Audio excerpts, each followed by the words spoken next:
てっぺん目指して飛んでやるよ。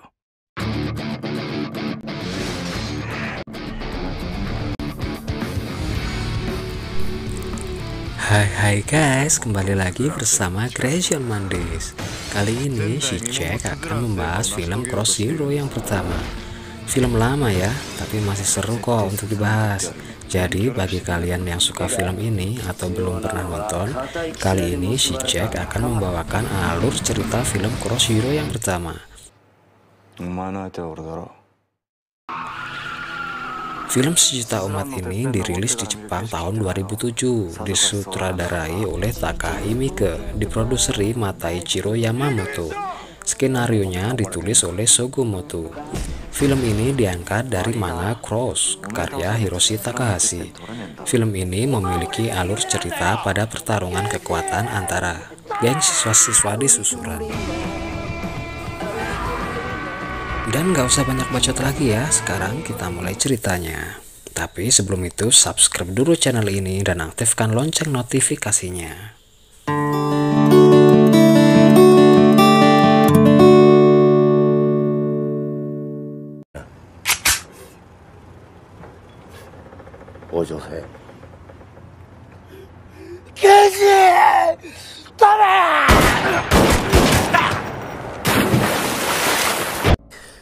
Yo guys, cerita dimulai dengan sebuah scene yang memperlihatkan halaman luar sekolah susuran yang terlihat sangat menyeramkan.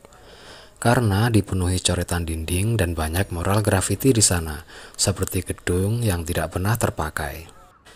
Kemudian diperlihatkan tokoh utama, yaitu Takiya Genji yang berada di rooftop gedung susuran. Ia mencoret sebuah nama yang tertera di situ, yang ternyata bertuliskan sebuah nama pemimpin susuran kala itu, Tamao Serizawa, dan menggantikan dengan namanya.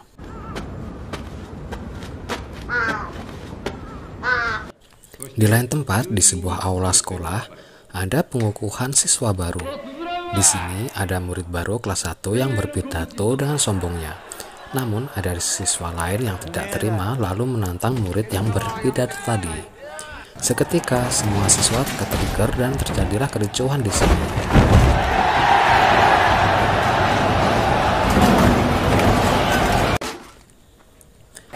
Sementara itu, di luar halaman sekolah, datang sekelompok geng Yakuza yang mencari Tamao Serizawa yang telah menghajar salah satu anggota geng Yakuza tersebut. Serizawaって誰だ?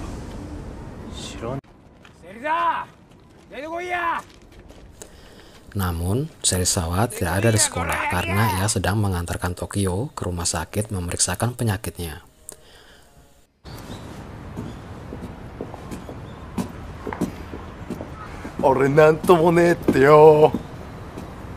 Lalu ia kembali ke sekolah dan mengendarai motor yang sebenarnya ia tidak bisa mengendarai motor tersebut. Tak ayal ia pun ngawur mengendarai motor tersebut. Dan ia dikejar polisi karena ugal-ugalan di jalanan. Di tempat lain, di halaman sekolah susuran, datanglah Takiya Genji yang menghajar geng Yakuza itu.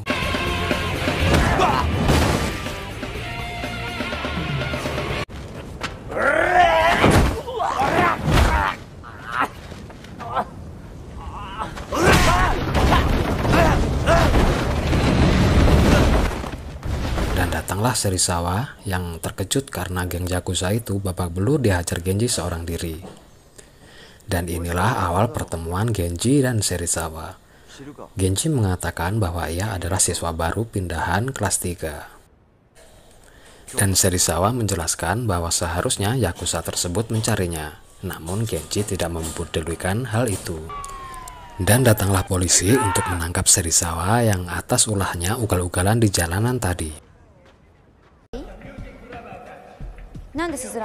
Kemudian scene berlanjut di mana Genji berada di sebuah klub. Ia bertemu Iruka dan Genji menjelaskan pada Iruka bahwa ia pindah ke susuran karena ia ingin menjadi pemimpin di susuran dan menunjukkan pada ayahnya bahwa ia mampu menjadi seorang pemimpin. Scene berlanjut di mana Serizawa yang sedang berada di rooftop, ia sedang bermain bersama gengnya. Ia baru menyadari bahwa namanya dicoret dan digantikan oleh sebuah nama Takiya Genji. Dan datanglah Genji yang mengacaukan permainan mereka. Genji menantang Serizawa untuk bertarung, namun dilerai oleh Tokyo. Diketahui Tokyo adalah sahabat Genji di SMP. Tokyo tak mau jika kedua sahabatnya itu bergelut di depan matanya. Ia mengatakan jika ingin melawan Serizawa, Genji harus melawan Rindaman, siswa kelas 2. Lalu Genji pun pergi.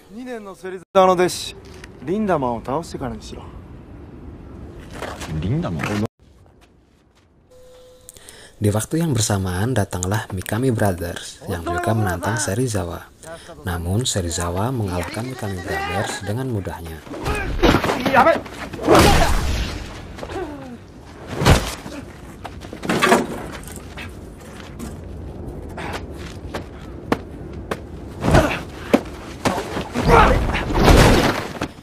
Kemudian Genji menanyakan tentang Rindaman pada siswa lain. Tanpa disangka-sangka, Genji berpapasan dengan Rindaman. Diketahui Rindaman adalah siswa legend di susuran. Meskipun tahun belajarnya sudah selesai, ia tetap berada di susuran. Shin harus memiliki banyak pengikut. Benar saja, Genji langsung mencari pengaruh. Ia mendatangi sebuah kelas dan mengajar ketua mereka, yaitu Chuta. Chuta babak belur diajar Genji, dan akhirnya Chuta menjadi anggota pertama Genji.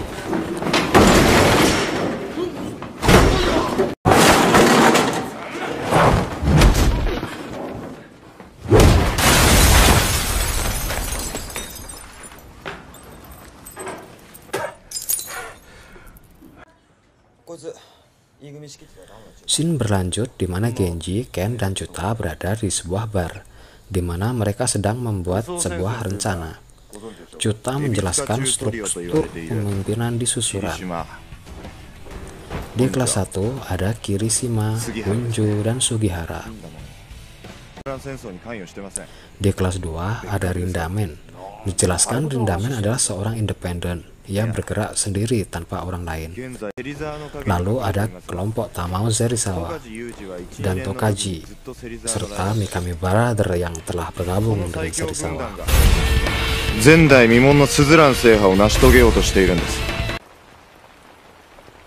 Di kelas C ada Takashi Makise. Ia sudah kalah dari Serizawa. Namun Makise tak mau kelas C bergabung dengan Serizawa. Dan oleh sebab itu, lalu Genji mencari cara agar Makise mau bergabung dengannya.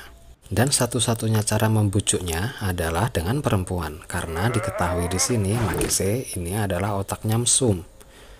Kemudian Makise datang menemui panggilan Genji, di mana Genji memberikan sebuah tiket kencan untuk Makise, yang akhirnya ia mau datang ke tempat tersebut. Dan ya, tibalah waktu kencan tersebut. Sepertinya otak cabul Makise ini 11-12 sama kakek Sugiono.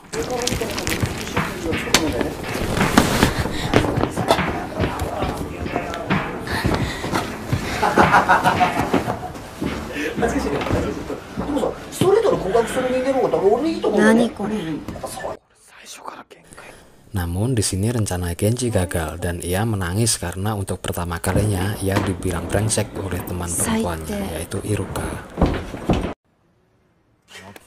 Namun meski acara kencan ini gagal, Makise tetap menghargai usaha Genji dan akhirnya kelas C pun bergabung bersama Genji.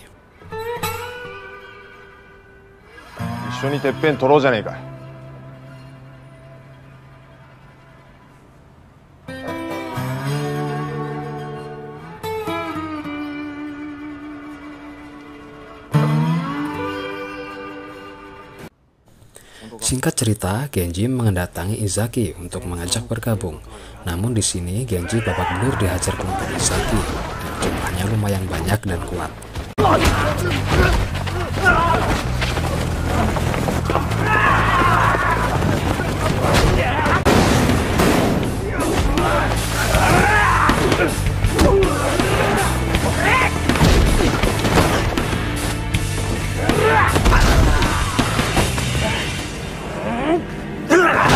Namun, karena kejadian ini membuat Izaki menjadi respect kepada Genji. Kemudian mereka beraliansi dan membentuk kelompok baru bernama GPS atau Genji Perfect Seihan.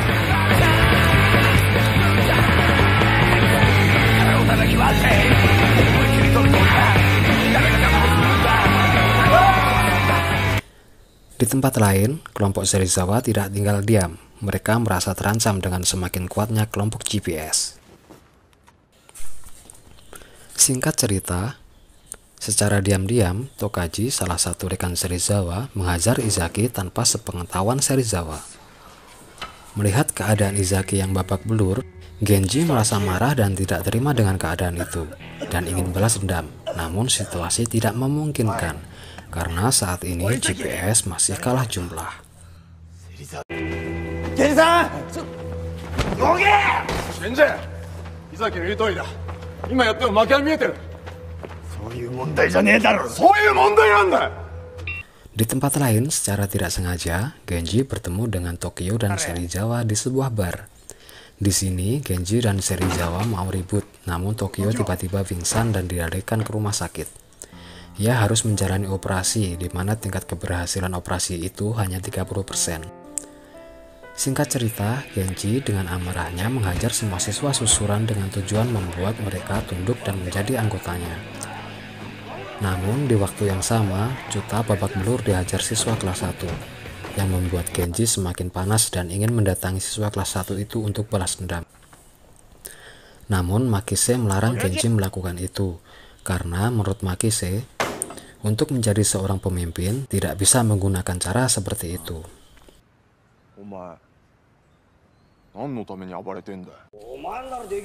Genji yang frustasi mendatangi Ken dan menceritakan keadaan yang terjadi di susuran saat ini. Dan Ken pun memberi motivasi pada Genji. Dan di sini, Genji menceritakan pada Ken, tujuannya menaklukkan susuran ialah agar ia diakui oleh ayahnya. Dan Genji ingin melampauinya. Dan keadaan pun semakin rumit karena Ken diperintahkan untuk membunuh Genji. Di sini perlu diketahui, Ken merupakan anggota geng Yakuza lawan orang tua Genji. Namun Ken memutuskan tidak melakukan itu. Ia memilih dihukum daripada membunuh Genji. Singkat cerita, Serizawa mendatangi Genji yang saat itu sedang bersama Ken. Serizawa menantang Genji untuk bertarung sebagai hadiah untuk Tokyo yang sedang operasi. Di lain sisi, Iruka yang merupakan teman perempuan Genji diculik oleh kelompok Hideto Bando dan anak buahnya. Bando memiliki kesepakatan dengan Tokaji, salah satu anggota Serizawa.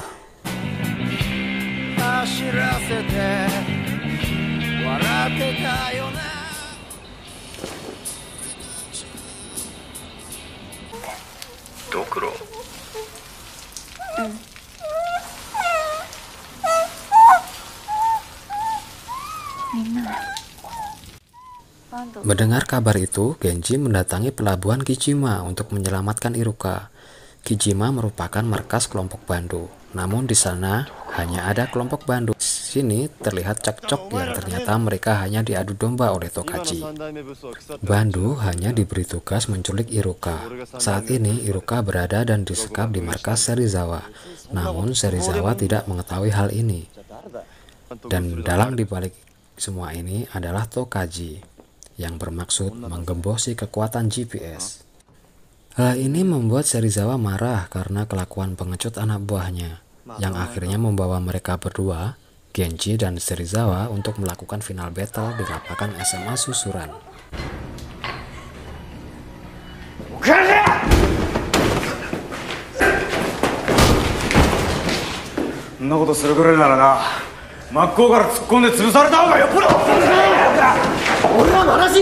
Setelah menemukan Tokaji dan menyelamatkan Iruka, Genji memutuskan akhirnya saatnya untuk perang melawan Serizawa.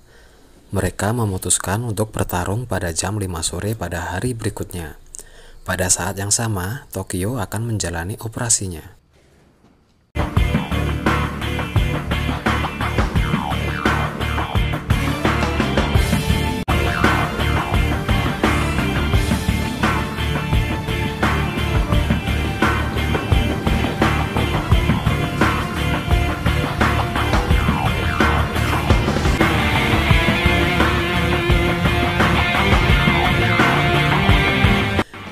Waktu itu pun tiba. Keesokan harinya saat pertempuran dimulai, gelombang tampaknya menguntungkan kelompok Serizawa. Geng GPS rupanya kalah telak.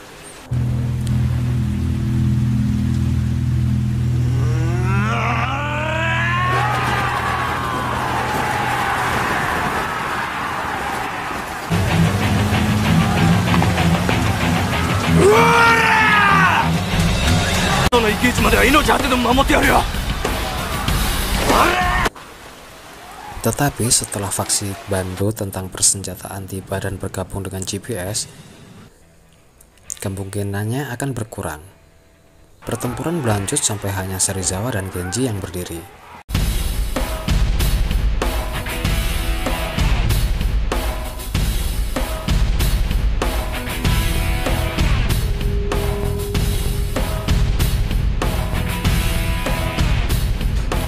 Sementara itu, Ken dibawa ke pelabuhan untuk dieksekusi karena tidak mematuhi perintah untuk membunuh Genji. Yasaki, yang merupakan bos Ken, memberi Ken mantelnya sebagai hadiah perpisahan sebelum menembaknya di belakang.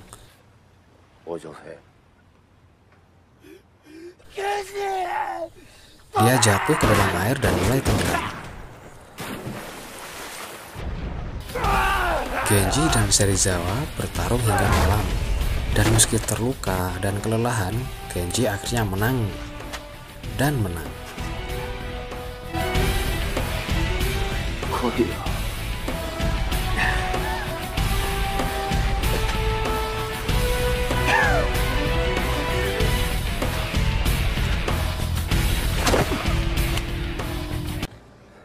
Berpegang teguh pada kesadaran, Serizawa menerima telepon dari rumah sakit yang memberitahukan kepadanya bahwa operasi Tokyo berhasil.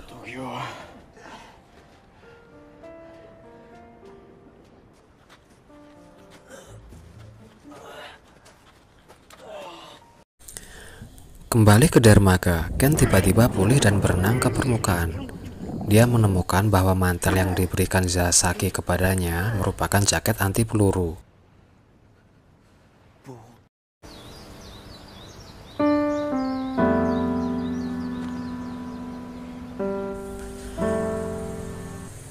Beberapa hari kemudian, Genji kembali menantang Rindamen, tantangan terakhir dalam perjalanannya untuk menguasai penuh susuran.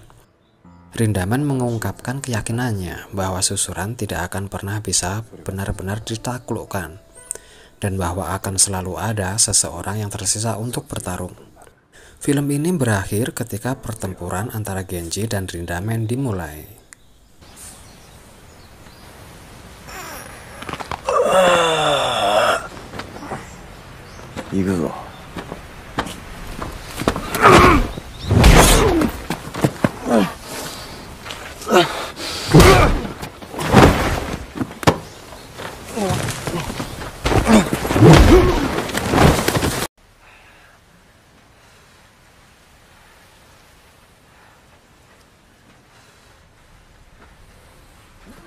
Dan film pun selesai.